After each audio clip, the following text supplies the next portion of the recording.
ทำในเอาแล้วเอาไปมองปูนพุ่นละคือเนาะเอาให้ทั้งสร้างพุ่นละผมเชื่อว่าอยากทำมื้ออื่นนี่ที่ให้พ่อเพิ่นตั้งย่อเลยบ่โดยซื้อไก่ได้นะว่าจ้ำนี่ก็คือคล้ายๆคือแบบยกย้ายแม่ธรณีนะเนาะประมาณนี้อยู่พี่นะพี่น้อง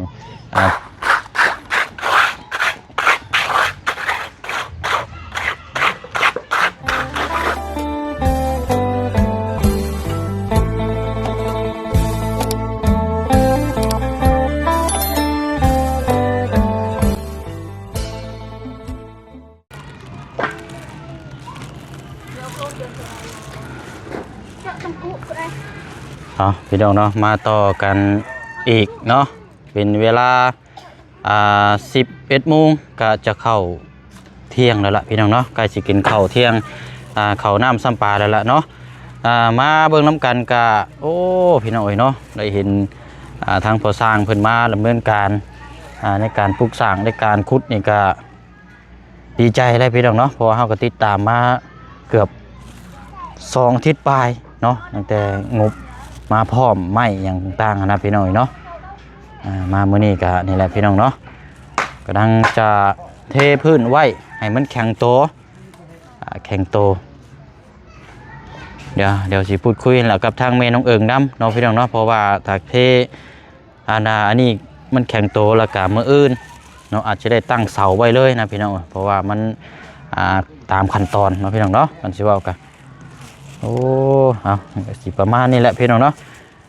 เพราะว่าดินนี่มันดินบ่เสมอพี่น้องมันดินค่อยดินสั้นแต่ว่าเฮาสิเอาตัวลุ่มพี่ละเป็นระดับนี่แหละเนาะจะอยู่ประมาณนี้พี่น้องโครงสร้างตั้งอยู่มุมท้ายขวามือเดินอยู่ไปพุ่นประมาณ2 เมตรปลายเดินเล่าพี่น้องทางเที่ยวทางเขาให้เราออกทางนี้เลยพี่น้องเพราะว่ามันใกล้ทางใหญ่อยู่หากินเนาะหรือว่าสิออกทางนี้ก็ได้เนาะแล้วแต่เราสะดวกแต่ว่าอนาคตในเรื่องของน้ำของในนี่ต้องติดในโตอยู่แล้วพี่น้องเนาะหรือว่าจะดึงไปพุ่นก็ได้พี่น้องมองทางพอสร้างมองขอนไม้ดึงพุ่นแต่ว่ามันก็ต้องได้ต่อกระเทิบหรือว่าต้องเสียไม้เนาะถ้าว่าอยากเฮ็ดอยู่พุ่นก็แยกก็ได้คือกันนะพี่น้อยพอมีมองเห็ดของครัวของน้ำอยู่เนาะพอดีอยู่พี่น้อยเอามาเบิ่งน้ำกันบาทนี้โอ้ยเป็นยังไงเนาะ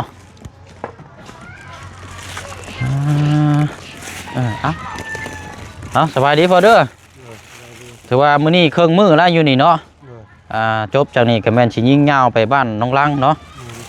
อยู่บ้านสำหาพุ่นแหละกำลังผสมปูนอยู่พี่น้อยเอาอันน้ำด้วยพอเด้อนะเติมพลังก่อนเนาะพี่น้องเนาะเอาสบายดีเด้อพี่น้องเนาะสบายดีและสวัสดีพ่อแม่พี่น้องนำการอีกเนาะพี่น้องเนาะก็ถือว่าเป็นคลิปที่เฮาก็ต้องจะมาพูดมาคุยน้ำกันคลิปนี้กับพี่น้องเพราะว่าเทถาตัวนี้แหละมันแข็งโตเนาะมื้ออื่นก็ถ้าว่าเป็นไปได้ก็แม่นดำเนินการได้เลยน้องพี่น้องเนาะตั้งเสาไว้เลยพี่น้องตั้งเสาไว้ประมาณเต็มที่กับ2 มื้อรอให้มันแข็งโตแล้วจังสีดำเนินการต่ออีกนะพี่น้องเนาะไปย่างไปพุ่นก่อนก็ได้แม่น้องเอิญเข้าไปในพุ่นก็ได้มองพอช่างแล้วคุดพุ่นเดี๋ยวเอาสบายดีเนาะโอ้ถักแล้วยิ้มเปื่อยแล้วบัดนี้เนาะโอ้ดีใจน้ำอันนี้ไม่ก่อนก็ได้เป็นนี่เลยพอแข็งอยู่วะดินแข็งวุ้ยแบบหินแห้งหินโดยอันนี้ทั้งทึ่งพี่นี่สีเลิกในจังน้อยเนาะเพราะว่ามันดินมันค่อยทั้งนั้นสูงอยู่แล้วทั้งลมพุ่นสูงพี่น้อยบ้านเฮาตั้งเสาตั้งยางขึ้นบนละจังสีค่อยเซาะแปลงพื้นฐานเนาะแปลงใต้ทุนเนาะแหละเซาะแบบทันใดระดับทานนะเซาะให้แม่นเพราะว่าตอนที่แรกว่าสิเอารถมาปรับแหละเพราะแถวนี้อันบ้านใกล้เฮือนเคียงเขาเจ้าเดี๋ยวบ่ให้ปรับ โดย ก็เลยจำเป็นต้องดินเนินไปสิแล้วแหละเฮาวัดเอาเรารับก่อนแล้วจังคอยมักจกมาแปลงเอาทีหลังเนาะอ่ะมายืนนี่ก่อนนั่งนี่ก่อนก็ได้อ่ะนั่งมองข้างหลังทางพอสร้างหันก็ได้โอ้ดินนี่ขุดขึ้นมานี่ก็บ่แม่นน้อยๆเนาะบึกหลายโอ้โหดีนี่นอนไปจังเว้ยบังเด้อกำลังโอ้โหเอาทรายเนาะผสมแล้วก็ใช้ได้นี่แหละพี่น้องเวลาเสามันก็2 เมตรปลายเนาะ2 เมตร 50ความสูงก็พอดีแล้วพี่น้องซ้ำกับเพื่อนอาเจืองเขาแหละโอเคเอาล้างก่อนบัดนี้เนาะโอ้ยเป็นนี่ได้ดีใจอยู่บ่ ดีใจอายทำเราทำรอเดี๋ยวบ่มีรอจับอยากยืมรอดีไซน์ รอยุ่งเหมือนบ่ โดย รอยุ่งก็มีแต่อยู่เพื่อนอาเจืองเพราะละคันว่านั่นก็ไปเอาก็ได้ โดย เอาบ่พอรออยู่เพื่อนอาเจืองแล้วมีอยู่ โดย ยากดอกก็รอกันคันว่าอย่างชิ้นย่างในบัดแล้วเราจังเอาไปคืนแล้วเอาบ่พอ เอา โดยเอาสามีแต่ว่าเจ้าไปเอาล่อก่อนก็ได้เนาะ โดย เอาไม้มาก่อนก็ได้ เขา นั่นแหละ แบบเฮาเข้าได้บ่ยันคล มันอย่างยีกบาทนี่นี่ไรนะ ำไปเตะบ่จะดงไหลกุตาจะดงไหลน่ะก็ตื้อ เขาล่ำเนี้ยนะ ก็มันจะยามใช่ไหม กี้ไปตะดัง เมื่อที่พูดไปเข้าเฮือนเข้าได้บ่คืนเฮือนก็ได้แบบจุดอยากไปแถวทางได้อยู่ เฮือนเอาเจืองนะ เล่าเมื่อที่พูด เมื่อแต่เฮือนพอเฮายันค หน้า ลำ ที่แอมอาจารย์ ผัวใช้บ่แม่นมือเฮือนพุ่นไหนผู้เฮือนเอาเจืองอยู่พุ่น แม้แต่เขาไอ้น้องกันทีเดียวเลย อ๋อ เราเป็นยังชุมพรก็เคยแต่บ่ขึ้นเฮือ ช่างอยู่หันอยู่เจ้าเอิ้นให้ช่างอยู่มากก็ได้ โดย ช่างอยู่บ้านอรอนนั่นแหละ โดย เพิ่นกำลังตอกสังกะสีอยู่แหละบอกว่าเอาอยู่ล่อออกมาให้เฮาแน่เด้อ โดย แค่นั้นก็จบ โดย เพิ่นจะเอาเรียกเข้า อยากเข้ายา เมื่อยน้ำมีดน้ำคลองนี่เด้ข่อยโอ้ยก็ว่าแล้วเป็นเชื้อชายเดียวกันเนาะวันทั้งอาเจืองบัดเป็นนันทั้งผิดผู้เก่าแล้วพี่น้อง โดยนางกะยานแบบนี้ ยันเพชรพี่เขา อย่างผิดคลองเนาะ โดย โอ้ เฮาคือคนเราทำ โดย แม่นคน เอากะเข้าใจอยู่เนาะมีแต่ว่าเจ้าไปเอิ้นเอาอะไรเจ้ายู่มากก็ได้เด้อ โดย บัดแล้วจังเอาไปคืนเรา โดย เนาะมีแต่ว่าเดี๋ยวเอาไปเอาก้อนก็ได้เดี๋ยวมาเดี๋ยวจังสิถามพี่น้องเข้าไปเอามาเดี๋ยวก็ได้เบิ่งไหนรถเด้อรถล้างเฝ้าลารถห่วย10 ล้อใช่หรือพอแห้งแล้วข่อยยุ่งอีกแล้วเนาะเอาเดี๋ยวรอมาก่อนใส่พี่น้องตอนที่เรียกว่าสิพูดคุยเวียกนี่แหละมีแต่ว่ารอเรามาก่อน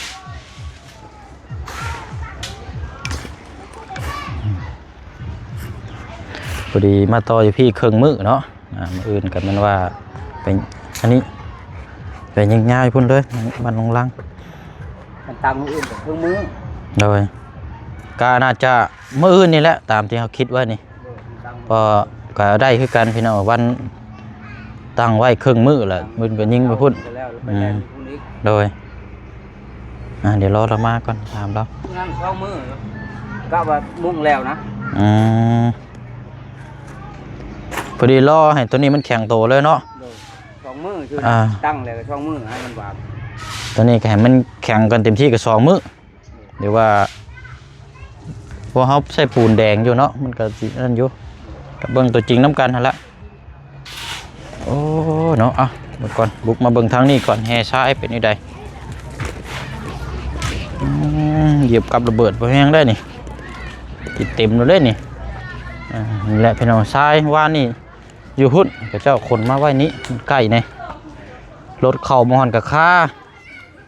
มาอยู่เจนี่กับค่าอยู่นี้โอ้ยชัดใครอยู่แห่ยังมาหอดอยู่นี่อยู่เนาะพี่น้องใครอยู่แห่ย่างละ2เม็ดก้อนนี่แหละ ลอกก่อนงู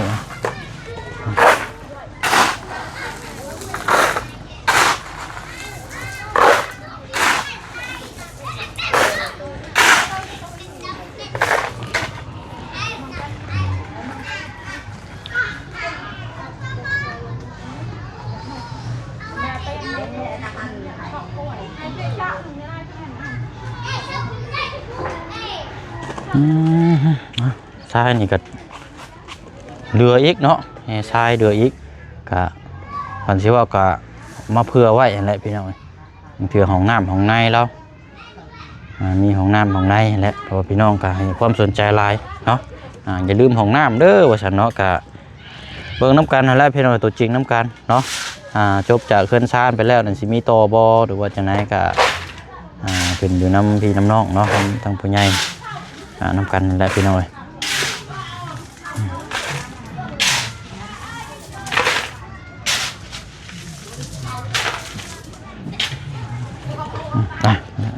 นี่ก้อนในซีเมนต์คุดห้องน้ำมันนี่มันนี่มาถมลงปูนี่ซื้อมา4 สอบซื้อมา4 สอบ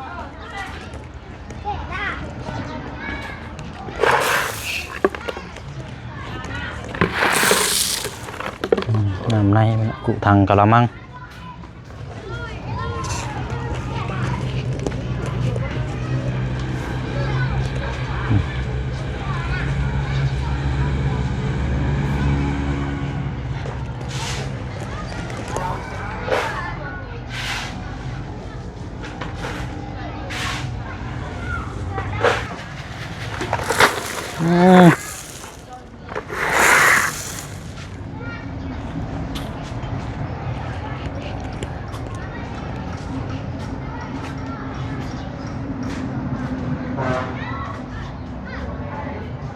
แล้วนี่พี่น้องเนาะบ่ใหญ่บ่เกินพอดีพองาม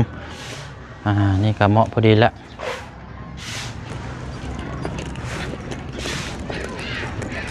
นี่แบบหน้าบ้านนี่บ่มีเลยได้พี่น้องหน้าบ้านบ่มีเลยมีแต่ข้างบ้านอยู่แต่ข้างนี้นี่อันนี้รักบัวรักแดนอยู่นี่ข้างบ้านอยู่นี้จอดรถอยู่นี้ห้องน้ำกันเชนซิยูมองคอนดึงมาซ้ายมือนี่ก็ได้พี่น้องต่อกระเทิบออกมาจาก2 ต้นตัดเห็ดของครัวเราหันก็ได้ถ้าบ่อยากเห็ดในใต้ทุนหันก็ถือว่าเอามองเห็นก็โอเคอยู่พี่น้องเนาะทางนี้ก็ได้อยู่เนาะเอาละเนาะตามนั้นละกัน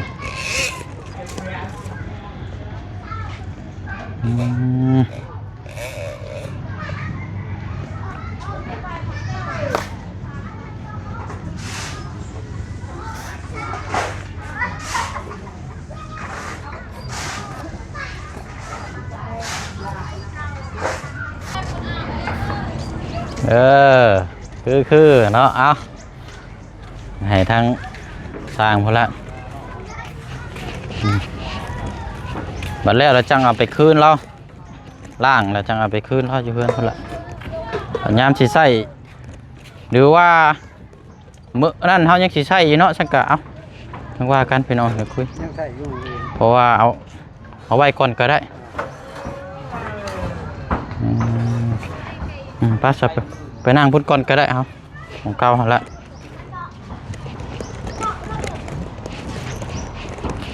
นั่งคอนนี่แหละเสาไม้กับ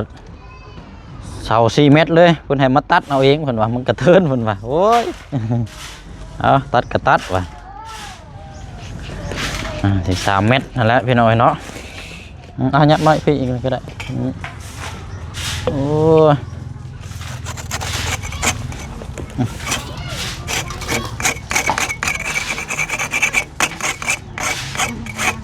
คุณโมตกมันไข่อยู่เนาะกินข้าวกินน้ำมอง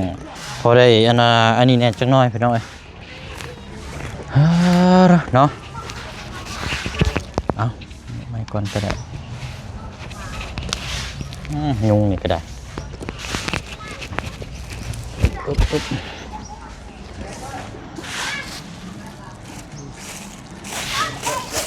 เอาละก็ปูก็ได้หรอกเอาอะไรเนาะมาแล้วก็มีแต่ว่าสิ ถามเลยแล้วเนาะ โดย เอาเพื่อถามทั้งฮิตทั้งคลองนำมาแล้วเนาะ โดย เรื่องบ้านเฮือนศาลลานซอง อันนี้เฮ็ดแบบเรียบง่ายสุดได้นี่นะ โดย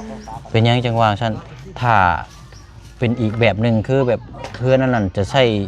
ยุกหลายคนเนาะ โดย สายคนแล้วก็สิเพราะว่าแล้วในอยู่เนื้อกินเนาะ โดย ข้าวน้ำซ้ำปลาเราก็ต้องหาเบิ่นไปแล้วเนาะ โดย แต่นี่บ่ยากมีแต่หากับข้าวนี่ให้สร้าง โดย ๆเนาะบ่ยากพี่น้อยมีแต่ว่านั่นแหละบัดนี้มื้อนี้เฮาครึ่งตัวนี้แล้วแหละบ่แจ้งว่าอยากถามมื้ออื่นนี่สิให้พ่อเพิ่นตั้งย่อเลยบ่ โดย อืม ซื้อไก่ได้แล้วว่า อันเฮ็ดคลองนี่มีหยังนะซั่นต้อง ไก่ จ้ำไก่บ่ โดย เออเพราะว่าถ้าว่ามือขึ้นพุ่นแล้วก็จังว่ากันไหมเนาะ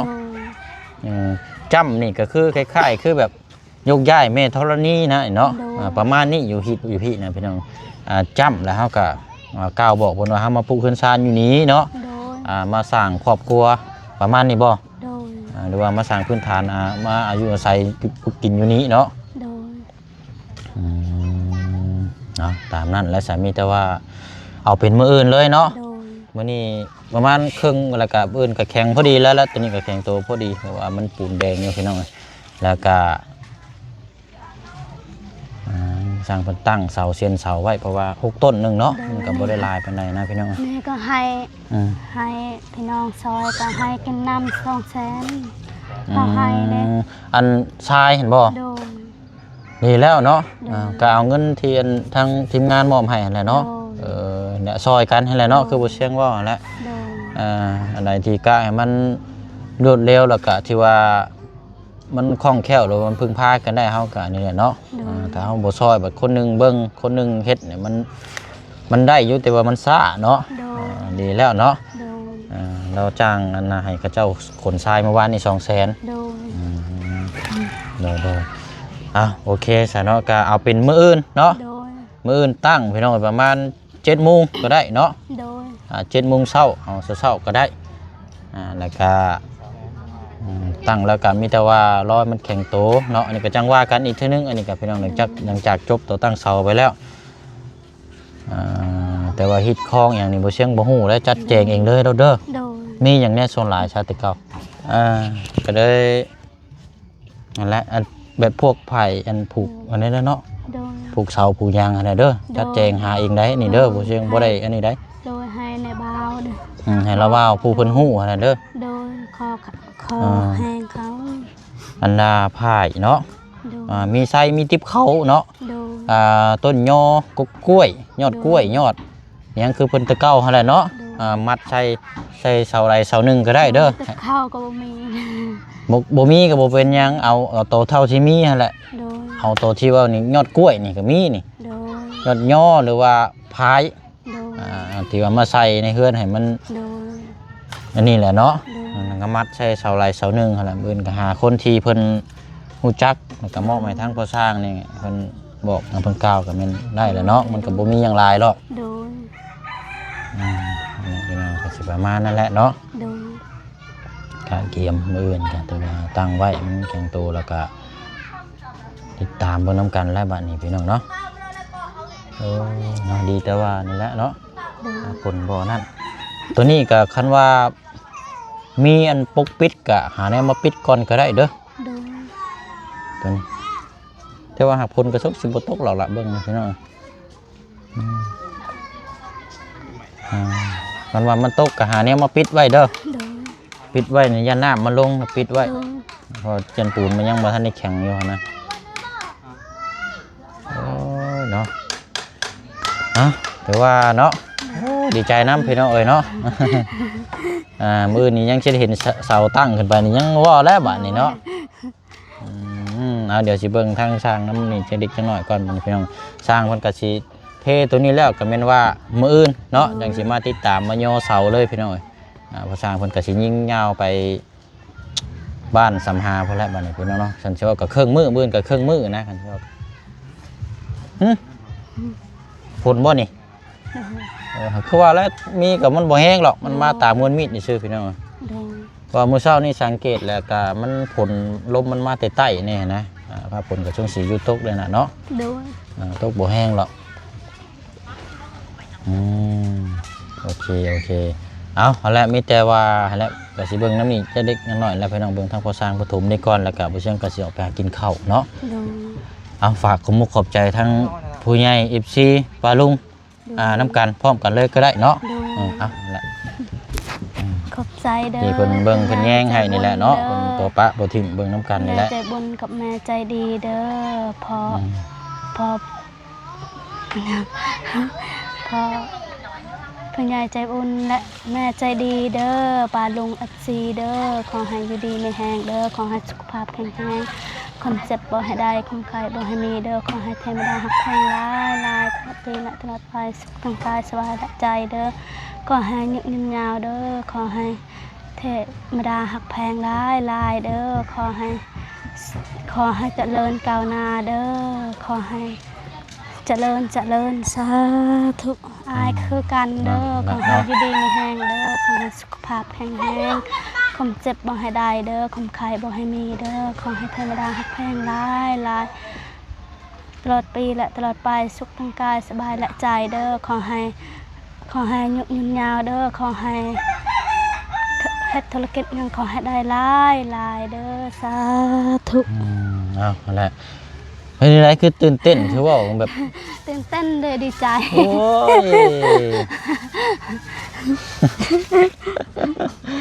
อ้ยว่ากันคือว่าเช็คนี่คันว่าบ่เป็นเนี่ยก็ตื่นเต้นนี่ให้ได้พี่น้อยนั่งซึมให้แล้วได้ข่อยว่าบ่เป็นเนี่ยเอาเป็นได้ใช่เนาะเอาดีแล้ววันนี้ก็เบิ่งน้ำกันเด้อ โดย ช่วงนี้เวลานี้นี่ก็คือว่าในหาหน่อไม้มาขายหรือว่ากับอันนี้ก็หยุดก่อนเนาะเดี๋ยวถ้าบ่เช่งว่าเวียกตัวนี้บ่มีก็ไปหาหน่อไม้มาขายก็ได้เด้อเวียกงานกันแต่ว่าเฮาอยู่ในช่วงตัวนี้ก็เฮาเบิ่งตัวนี้นํกันซอยกันก่อนเนาะ โดย อันแหละพี่น้อยเนาะโอเคไปอันแหละเนาะเดี๋ยวเบิ่งทางนี้ก่อนน้ำในเนี่ยเจ้าไปเอาอยู่ใช้ซั่น น ฮะ ำเอาอยู่คอนำพอสุดาเนี่ยน้องสุดาขึ้น น้องสุธิดา โดย เอาอยู่นี่เพิ่นบ่นั่นบ่ บ่ ไปไกลอยู่ได้ซั่นเนาะ โดย บ่คันน้ำห้วยน้ำห้องอยู่นี่ใกล้ก็ยังไข่เนาะตักเอาน้ำห้วยก็ได้ผสมปูนนี่นะ ใกล้แบกนะ ถ้าจะไปเบิ่งน้ำเบิ่งในให้แล้วเนาะ โดย คันมันเบิดแล้วก็ไปหิวมาเนาะ โดย เพราะว่ามันก็ใช้บ่ได้หลายแล้วพี่น้อง โดย เอาไม้บ่เซ็งนี่ละไปเบิ่งน้ำพอละเนาะนายพละซอยกันพี่น้องโอ้ยเนาะตกพอดีเย็นเนาะป่าฝนนี่ก็ได้เนาะ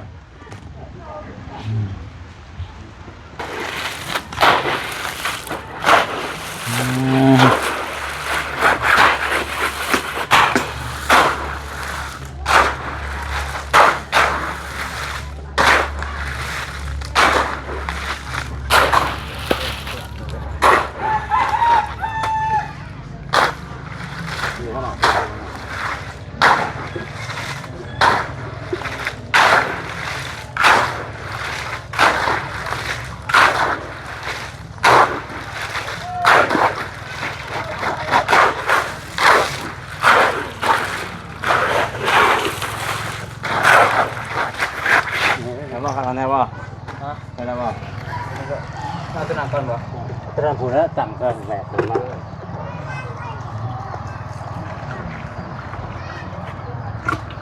เอาตะลุมพี่ก่อนเนาะน้ำเราไปเอาอยู่เพื่อนน้องสุธิดาไปน้องน้ำประปา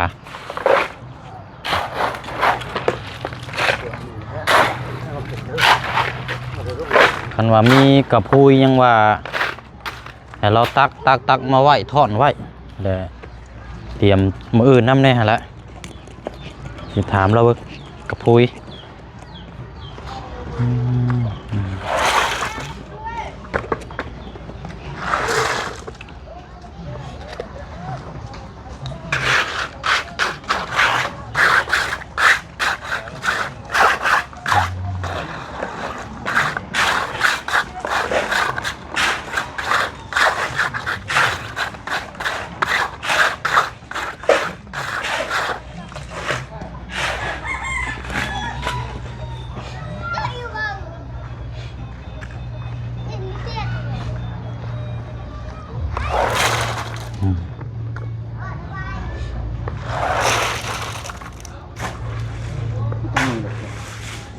ทำไปทำมา โค้งมาทางนี้ก็ได้เนาะ ไปทางนอกเลยนะ ที่โค้งมา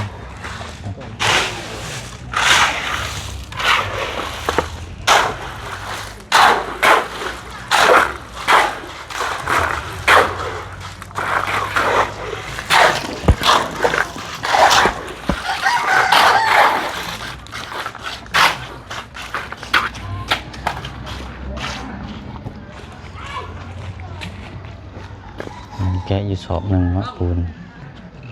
เฉพาะละ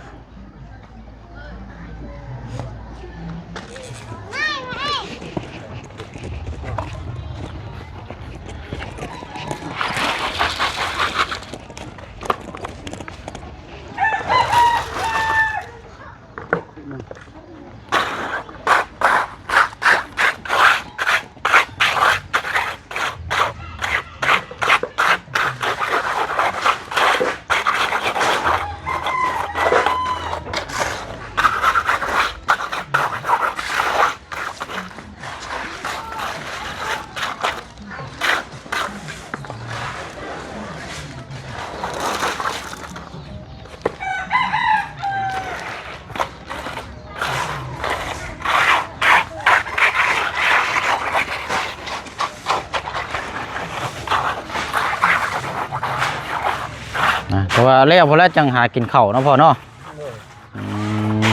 แล้วจ้ะเนาะปะมีแต่ว่าตามนั่นละเมื่ออื่นเนาะจังมาเจอกันพี่น้องเอ้ยมาเบิ่งยุกย่อเอาน้ำกันนี่แหละดูว่าถ้าช่วงแรงคันว่าบ่เชียงมาทวงมาทันก็เดี๋ยวสิมาเบิ่งน้ำอีกเทื่อนึงพี่น้องเนาะโอ้นี่หามน้ำหามในเอาแล้วเอาไปหม่องปูนพุ่นละ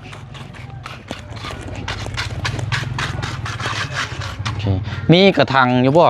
แม่น้องเอิงกับพุ้ยใหญ่นั่นมีอยู่บ่ บ่มี คันมีน่ะไปยืมเขาเจ้ามาก่อนล่ะเจ้าไปติ๊กน้ำมาไว้เตรียมไว้มื้ออื่นเลย มันจังบ่ซ่าเวลาไปหายืมเบิ่งเด้อหายืมเขาเจ้ามาเบิ่งเพราะว่ามันจะติ๊กไว้เลยแหละจังอันนี้อื่นเขาจังสิได้นี่เลยนะเพราะมันใช้น้ำหลายอยู่เด้ไปหาลาเด้อเสยเด้อไปเชื่อหากินข้าวก่อนข้าวเช้ายังบ่ทันได้กินเลยพี่น้องเอ้ยมีแต่ว่าพอละคันว่าบ่แรงเนาะคันเพิ่งทันแล้วสิเข้ามาอีกเทื่อนึงพี่น้องเอ้ยเนาะไปนั่นละเนาะไปพี่น้องเนาะลำลาก่อนเด้อบัดนี้พี่น้องเนาะติดตามรับชมน้ำกันเนาะดีใจน้ำเล่าเนาะพี่น้องเนาะเพิ่นสร้างเพิ่นมาดำเนินการให้แล้วเนาะบ๊ายบายเด้อพี่น้องเด้อเนาะสบายดี